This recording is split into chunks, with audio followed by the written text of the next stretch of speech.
Hi, everybody. My name's Shane. I'm with Data Airflow. And what we do is provide mechanical cooling equipment for any type of building you're after.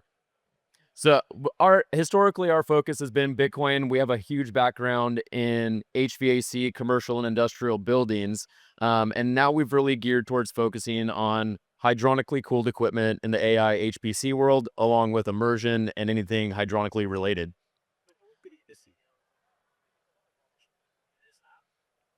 So, what I wanted to talk about today was focusing on how to design correctly and approach your building to cool it correctly. Whether you're using a handful of ASIC miners all the way to a full-blown chilled water plant, it's pretty important to pay attention ahead of time to what equipment you're using, utilizing, and paying for. So naturally, you're going to look at a first cost right out of the gate, but a lot of times the cheapest unit or fan or whatever you're using is a little less efficient than what you could pay a little bit more for. So a lot of the stuff we touch, you can pay 20% more, but be 30, 40, 50% more efficient and pay dividends on what you're focusing on. So what I want to talk about mostly is how to provide a complete solution, make sure it's designed correctly, build it to scale, and really pay attention to deployment and how to accelerate. So one of the things that we've done really well with is we have good partners in the industry to help with getting equipment on site quickly. We have contracts and partnerships and relationships set up so that we can get to deployment faster than almost anybody. So we are truly hitting a cooling crisis in the US. Cooling accounts for up to 40%, sometimes more on certain data centers, just because it's getting so dense and the heat is so confined in a small space. It's got to the point where it's impractical for most data centers to utilize simply air cooling. They're having to swap over to hydronically cooled equipment, go direct to chip, rear door heat exchanger, immersion, whether it be single or two phase. It ends up being having to be hydronically cooled because the air is not dense enough to relieve all of your heat load fast enough.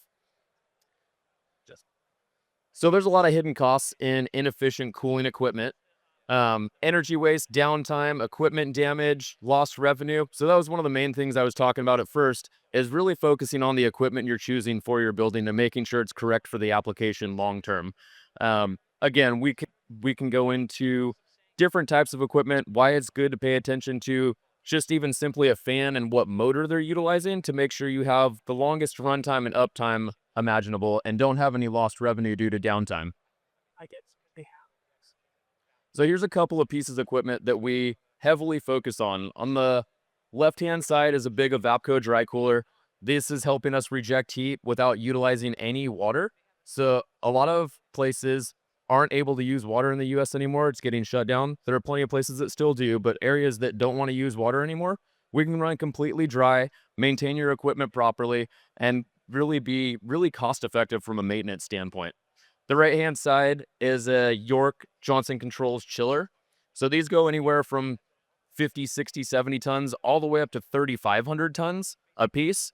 So we can do anything from real small to real industrial grade scale. And again, it's set up to be as friendly as possible and cost effective as possible. One thing that we really focus on with the chiller specifically is sizing them properly to make sure that you're running as efficient as possible. So a lot of people don't know that chillers run most efficiently at 70 to 80% run rate. You don't want to necessarily be running them 100% of the run rate at all times. If you're looking for a true, really cost-effective central plant to cool your equipment. So this slide gets a little bit wordy, but it goes through our thought process when we approach a building and how to size everything correctly. So first we want to ask you where you're at, what type of equipment you're using, type of processing equipment, really meaning the GPU side of it, whether you're ASIC miners, NVIDIA, hydronically cooled equipment, direct to chip. We want to identify what that is to really drive what equipment we're going to be utilizing for our cooling equipment. With our cooling solutions, we can utilize air-cooled chillers.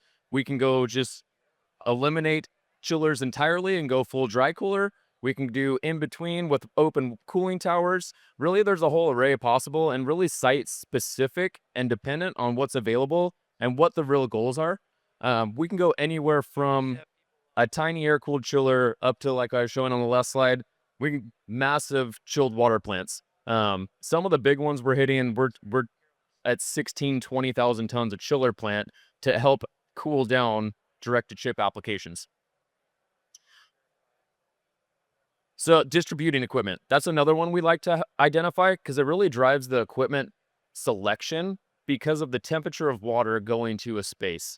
So if you're using CDUs and then going direct to chip, that would be a specific temperature range typically. Whereas going a rear door heat exchanger type system is usually a little bit different, and then we will adjust equipment based on temperature needs. The other option would be going like an immersion tank, and you got a couple of options there. You can go a single phase or a dual phase. You can set it up so that it's a chiller cooling down your immersion liquid, or set it up potentially to just go direct to a dry cooler and not have any intermediate there. Cool all your equipment without any sort of refrigerant cooling application. Other design considerations. So things that we're seeing overlooked is what sort of tier is preferred. And that might be a question that none of you have heard before, or something that all of you are familiar with. So in a data center world, our typical question is, do you want to go tier 1 to tier 4? What do you want to be at? The average one is in the tier 3 range. But as you can see up here, the different types of runtime and downtime you have can range pretty drastically. You get it. You can't really see the pointer. But on a basic capacity, on a tier 1, you're still required to have an uptime of over 99%, and which only allows you about 30 hours of downtime a year. So we are sizing equipment based on those needs. Going up to a tier 3, it gives you 1.6 hours of downtime a year is what you're allowed. And this is something to really focus on if you have investors in your buildings, if you're publicly traded and need to make a statement to your investors. This is major. They want to know how much uptime you are going to have and going to promise so that you can keep your equipment running and ensure that you're as profitable as possible. The next would be a PUE target, and this is really a floating target dependent on location, but it is always a topic of needs of what is the target goal. So it can be anything. It can be a huge number range of 1.2 and being really aggressive, ranging up to 2. And it really is, again, site dependent, depending on what your ambient temperature is in the summertime, wintertime. We pay attention to all that to make sure it's sized properly. The other one is a WE target. So that is your water usage effectiveness. I apologize if I didn't define PUE. That is power usage effectiveness. WE is also paid attention to. Depending on where you're at, you may or may not be able to use water. If you are using water to evaporate and cool your space, we want to identify how much water you're going to use throughout the year and really focus on what is that target and how can we help maintain and hit the market as well as possible. Next would be your ambient design temperature. So we have weather data for almost any point across the globe that is easily identifiable. We can look it up really quickly. And what we're focusing on is what ambient design temperature do you want to focus on? I have in there, we have N equals 20 or N equals 50. What that means is a 20-year extreme temperature or a 50-year extreme temperature. So typically we're designing to a 20-year extreme. If we have a client that's trying to be aggressive, we'll design to a 50-year extreme temperature and ensure that you can run your equipment 100% load and not have any worry about downtime at your 50-year extreme temperature. Naturally, this comes with additional cost because you're designing to a higher temperature.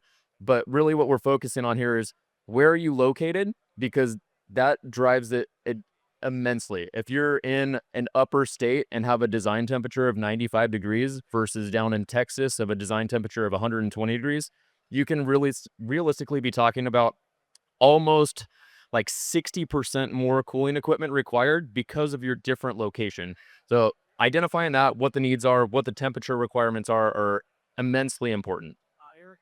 The other one is total cooling load and power usage. So we would want to identify what the IT load is and then what the other added air conditioning load would potentially be. So we don't really focus on comfort cooling, but we want to ensure all your GPUs and compute software is handled correctly. This point goes back to what sort of distributing equipment you're using. If you're using a CDU or rear door heat exchanger, if you're using a CDU, which means you're hydronically cooling your direct to chip application, there will be residual heat from those GPUs and you will need to air cool as well. So it'll heat up the space. You need to have some sort of unit that cools down the air in that building along with your hydronic application. So we want to identify what it is you're using, what those percentages are. A lot of times in that situation, 70% of the cooling is coming from your hydronic application, the other 30% is coming from your air cooling equipment.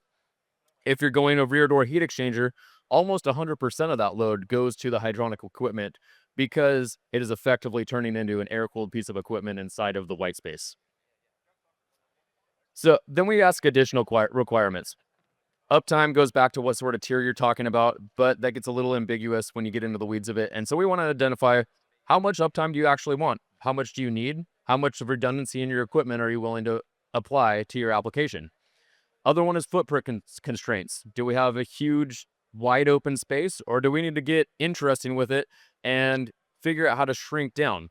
A couple of the applications we're pushing right now is using big dry coolers, like I showed a few slides ago. They get elevated, and you put a mechanical room underneath it so that you really can confine and constrain your footprint. Other one would be noise concerns. If you guys have been to a large Bitcoin mining facility, you know that they make a nice high-pitched squeal, scream, whatever you want to call it. That one can be a big issue if you have neighborhoods nearby and local municipalities. They do not like that high-pitched scream. So we can help mitigate that. There are effective measures to do that. We can do that with our dry coolers. We can do it with sound walls, but it's something that we pay attention to ahead of time, design for, and ensure that everything around the site is going to be happy with noise concerns. Then the other one is what targets are most important. Is it first cost? Is it efficiency? Is it lead time? Local support even? Time to deployment? We want to identify those because that drives what pieces of equipment we're going to select for that specific project.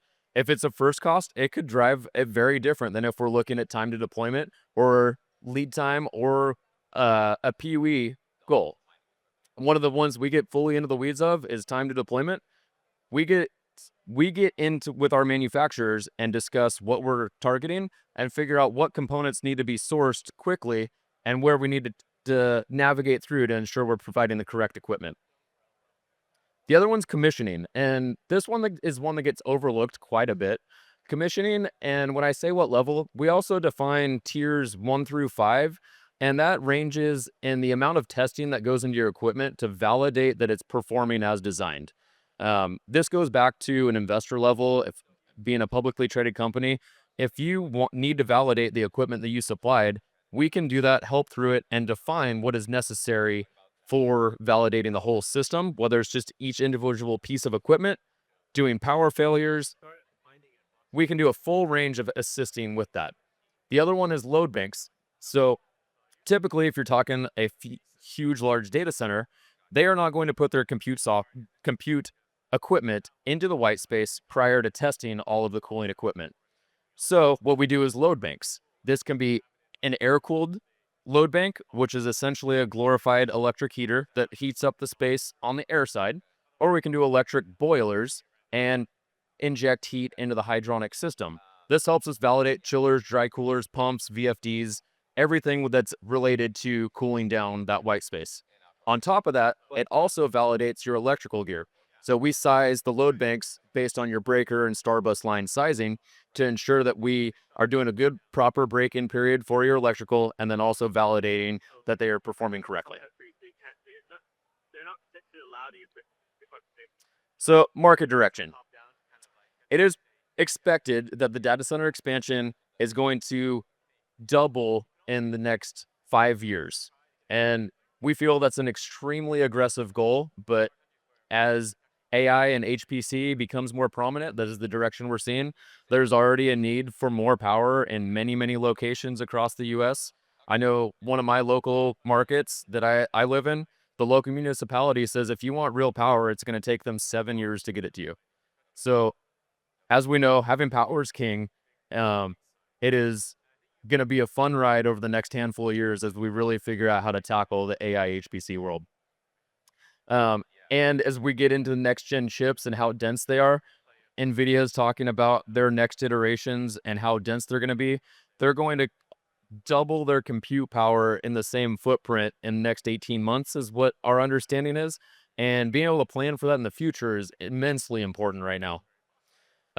We hit 24/7 uptime. This is something that we really focus on. We understand in the mining world, there's a lot of applications where if you're in West Texas that you hit those really peak high-end designs and you don't want to have refrigerant cooling, we can curb some of the compute and bring the heat down in the building.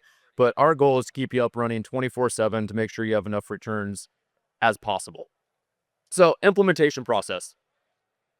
This is one that we really want to push hard is really the assessment. We want to know where you're at, what sort of power you're using. We want to get down even to what voltage you're using and what's available so that we can do a full assessment of everything you're putting into a site, how to plan for it accordingly, and ensure that you have the correct application, correct equipment for your application. We can provide custom engineering, whether that be just a design assist with preliminary drawings, or we can get full down into mechanical drawings stamped by a stamping engineer. We have a team that can handle all of that. We assist with seamless deployment. One of the main things that we really strive on is being engaged weekly, bi-weekly, or even more, depending on the stage of the process of the project. So we can assist not only with supplying all the mechanical equipment, we can assist with um, installation and then also handle startup commissioning services discussed before. The other piece that I haven't hit is that we also really do a good job with controls. So we implement a BMS, which is a building management system, to monitor all of your equipment, all of the temperatures, all the flows, your compute side, and ensure all of your system is up and running correctly. And if there's any issues, quickly and accurately tell you on the fly what is wrong. We can also have up and running on a screen or a web platform what your actual power usage is at that time. So we can define what your efficiency is from your equipment and validate it at any given time of the year. So that's something that we really are proud of is the control side of our business as well. So delivering solutions, that's really our goal here. Uh, all of us have a background in HVAC and mechanical equipment from a commercial and industrial side and have found that this niche has really complemented our backgrounds. So we tailor all of our cooling systems to specific needs of your site, of your compute software, anything that you need to handle from a cooling side, we can help you control.